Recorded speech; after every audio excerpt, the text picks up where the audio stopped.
Bonjour à toutes et tous.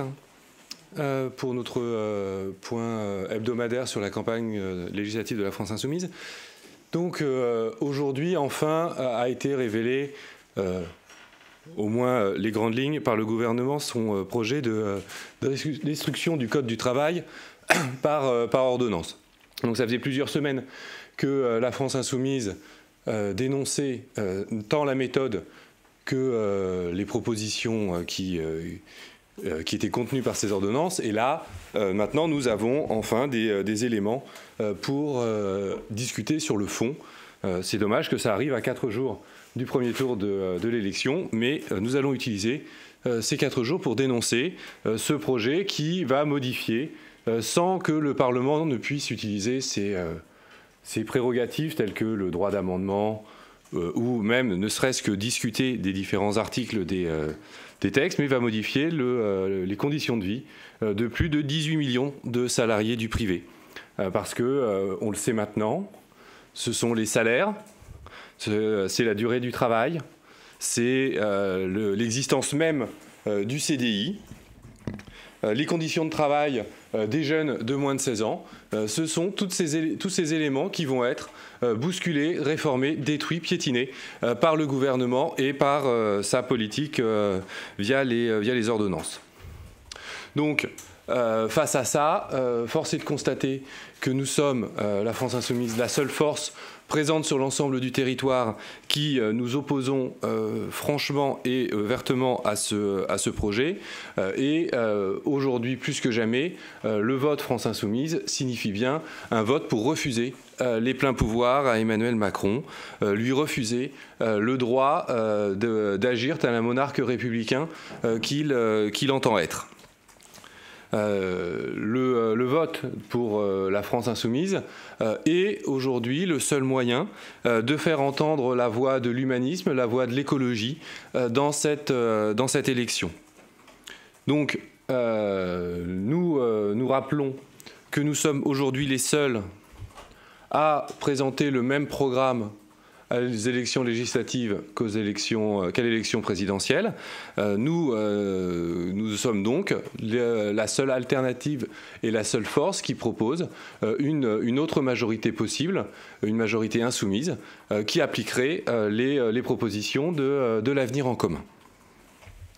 Donc, les prochains jours de la campagne, Hélène vous reviendra dessus tout à l'heure, vont porter sur cette alerte sur la destruction du Code du travail et la politique des ordonnances.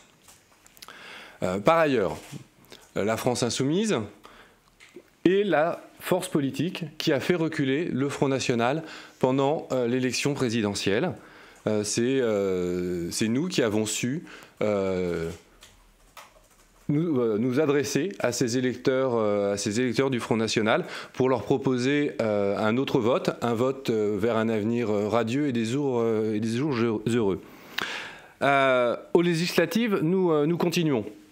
Nous continuons dans toutes les circonscriptions et nous continuons notamment dans la circonscription d'Hénin-Beaumont face à Marine Le Pen, où la France Insoumise a investi un candidat de grande valeur, Jean-Pierre Carpentier, qui est aux portes du second tour, selon le dernier sondage de La Voix du Nord. Malheureusement, pour France 3 Nord-Pas-de-Calais, Jean-Pierre Carpentier n'est pas un candidat significatif, alors même que la France Insoumise est la deuxième force à l'élection présidentielle dans cette circonscription. Qu'il est donc aux portes du second tour. Et donc France 3 a refusé de l'inviter à son débat de ce soir, lui préférant d'autres candidats qui sont moins, on va dire, qui sont moins hauts dans les sondages, ou dont les partis ou n'étaient pas présents ou ont réalisé des scores inférieurs à la France Insoumise dans cette circonscription. Donc la présence de ces candidats n'est pas un problème. Ce qui est un problème, c'est l'éviction de Jean-Pierre Carpentier de ce débat.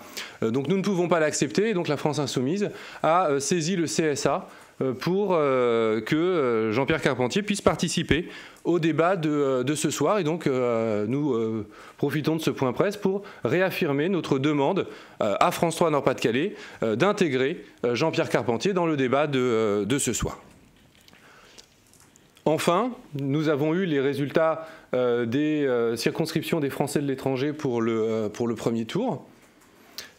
Et la France insoumise confirme sa place d'alternative à Emmanuel Macron et confirme qu'elle est aujourd'hui une force qui va être présente au second tour dans de très nombreuses circonscriptions. Donc là, nous sommes présents au deuxième tour dans la deuxième circonscription des Français de l'étranger avec Sergio Coronado, dans la quatrième circonscription des Français de l'étranger avec Sophie Roser, et dans la cinquième circonscription de l'étranger avec François Rall-Andréoli. Donc ces trois candidats portent les couleurs de la France insoumise et les porteront donc au second tour de l'élection dans le cadre donc de l'élection des Français de l'étranger. Donc je vais donc passer maintenant la parole à Hélène qui va détailler les actions de campagne sur les prochains jours et nous prendrons les questions après. Bonjour à tous. Alors on est sur la dernière ligne droite de cette élection législative. Il nous reste 4 jours pour convaincre. On va retrouver aujourd'hui sur quasiment en dehors de certains endroits où France 3 a décidé de squeezer les candidats de la France insoumise. Nous allons retrouver une grande majorité de nos candidats sur l'ensemble des plateaux ce soir, sur les différentes diffusions, donc que ce soit à 18h ou à 22h ou sur les sites internet. Une grande majorité de nos candidats sont présents sur ce second tour. Malgré un certain nombre de problèmes de livraison et un certain nombre de problèmes dus aux préfectures, nous rappelons que l'ensemble de nos candidats nous rappelons que les candidats de la France insoumise sont présents sur l'ensemble des circonscriptions de France. Je pense notamment en termes de problèmes à la circonscription de Montreuil où le matériel électoral qui a été envoyé est celui des régionales 2015 pour l'ensemble de nos concitoyens. Donc ils ont reçu, au lieu de recevoir le matériel électoral des législatives, le matériel électoral de l'ensemble des candidats aux régionales. Je pense notamment à des circonscriptions comme celle de Besançon où le matériel électoral a été inversé et où les candidats de la deuxième circonscription ont vu leur matériel envoyé dans la première et inversement.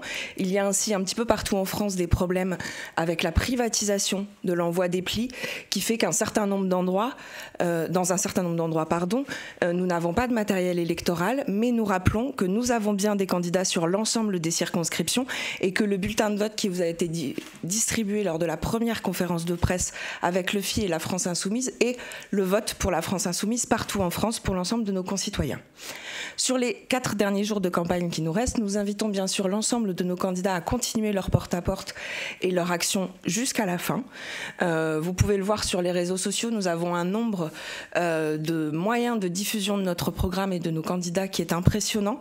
Vous avez des porte-à-porte, vous avez des balades en vélo, vous avez des actions qui ont été menées partout en France la semaine dernière contre la Société Générale et nous appelons demain l'ensemble de nos candidats à faire des actions contre le projet de loi travail du nouveau gouvernement. Ainsi, aujourd'hui, seront envoyés à l'ensemble de nos candidats et des groupes d'appui de la France insoumise des argumentaires et des idées d'action pour pouvoir faire connaître à l'ensemble de nos concitoyens les propositions que fait le gouvernement et ce que propose la France insoumise contre cette future réforme. Vendredi, comme chaque vendredi depuis le début de la campagne, nous invitons et nos candidats invitent lors d'apéros et de rencontres les citoyens à discuter autour du programme de l'avenir en commun. Et dimanche soir, dans la majeure partie des circonscriptions, des soirées électorales se tiendront pour pouvoir avoir les résultats. N'hésitez pas à contacter le service de presse pour avoir certains endroits. Par ailleurs, nous tiendrons ici, au siège, une soirée électorale de centralisation des résultats où nous avons toute la journée un dispositif qui est mis à disposition des candidats pour pouvoir nous remonter des résultats ou pour pouvoir nous remonter les différents problèmes qu'il peut y avoir sur les bureaux de vote et nous serons toute la journée disponibles pour pouvoir les aider dans cette journée électorale de dimanche. Voilà.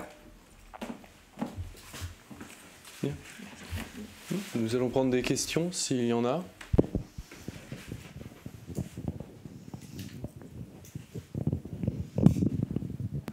Oui, Anthony Latier, RFI. Pour les candidats qui seront qualifiés au second tour, quelle sera l'attitude adoptée? Est-ce que vous envisagez des désistements éventuellement?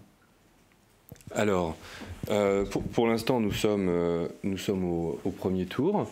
Nous verrons le moment venu si des désistements doivent s'opérer, mais pour l'instant, l'objectif est d'être présent dans l'ensemble des deuxièmes tours. Pas de politique déjà préétablie. Pour l'instant, nous verrons au cas par cas ce qu'il convient de faire. Donc c'est pas exclu qu'il y ait des désistements si jamais il y a un risque de victoire FN. Nous verrons au cas par cas en fonction de la situation électorale telle qu'elle sera dimanche soir. Mais pour l'instant, notre objectif est toujours d'avoir une majorité insoumise, donc d'être présent au deuxième tour.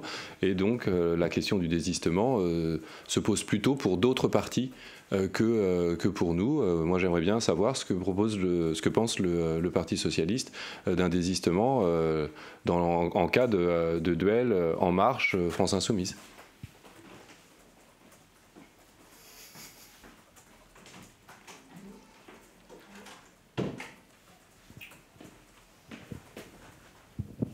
Raphaël Proust, l'opinion. La campagne sur qui sont les candidats de Macron, on a reçu ça, je crois que c'était hier ou avant-hier.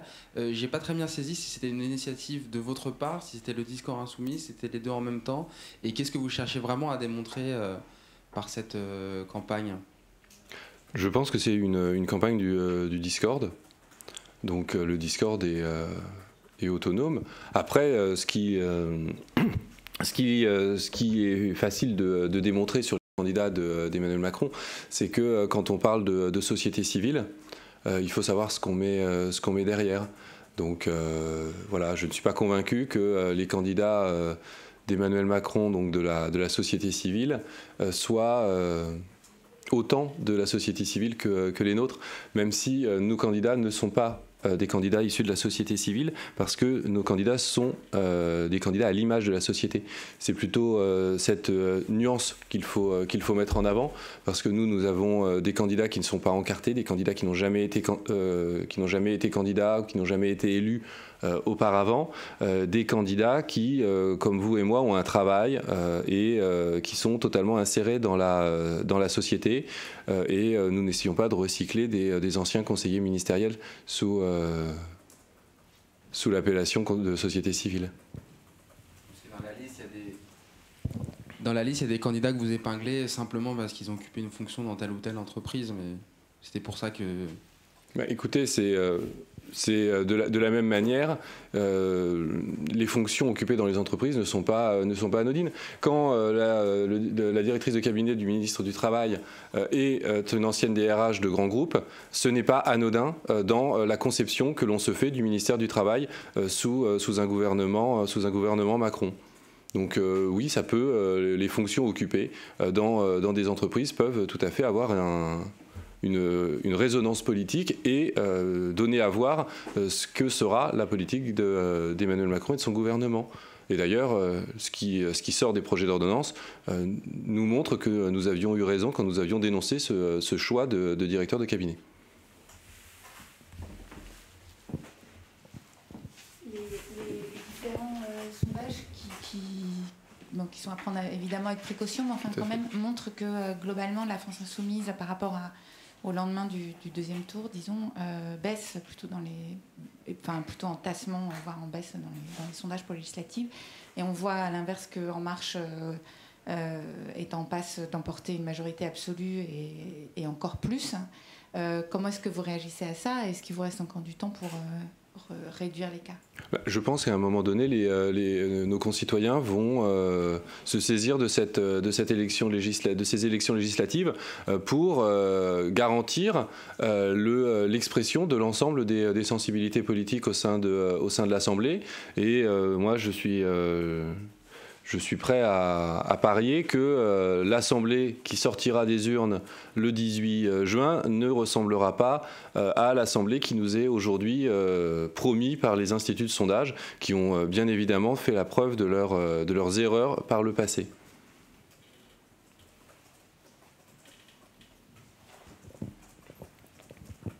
Sophie Delpont, France Culture.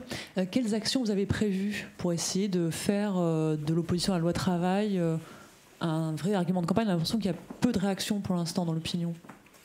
Alors, on est en train de finaliser la journée de demain. La difficulté, c'est qu'on est sur les 3 derniers jours de campagne, que la plupart de nos candidats avaient déjà prévu un agenda, et notamment en soirée, la plupart de nos candidats font du porte-à-porte. Donc on essaye de leur proposer des actions qui seront finalisées dans la journée. On vous les enverra via le service de presse, mais des actions coup de poing, un petit peu comme celles qui ont été faites la semaine dernière sur la Société Générale. Mais ça va être des porteurs de parole pour expliquer ce qu'il y a dans la loi travail. Ça va être des décryptages. On leur fournit des argumentaires pour qu'ils puissent aller dans la rue, expliquer. On est vraiment dans une difficulté qui est qu'on a eu une campagne sans fond, avec des affaires ou avec une espèce de glorification d'un candidat devenu président qui fait que tout lui réussit, alors que quand on creuse un petit peu, rien ne lui réussit réellement, et on a l'impression d'avoir un people qui aurait toutes les faveurs du public. C'est ce que l'ensemble de vos antennes ou de vos journaux diffusent.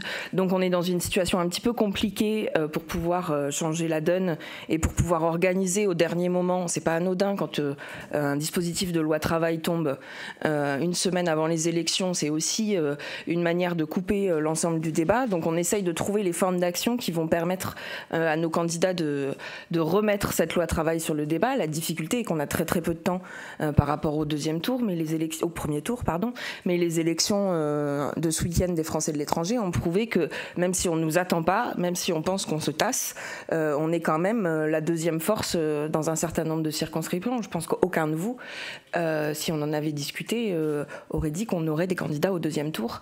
C'est les Français de l'étranger, parce que c'est pas forcément là qu'on attend la France insoumise.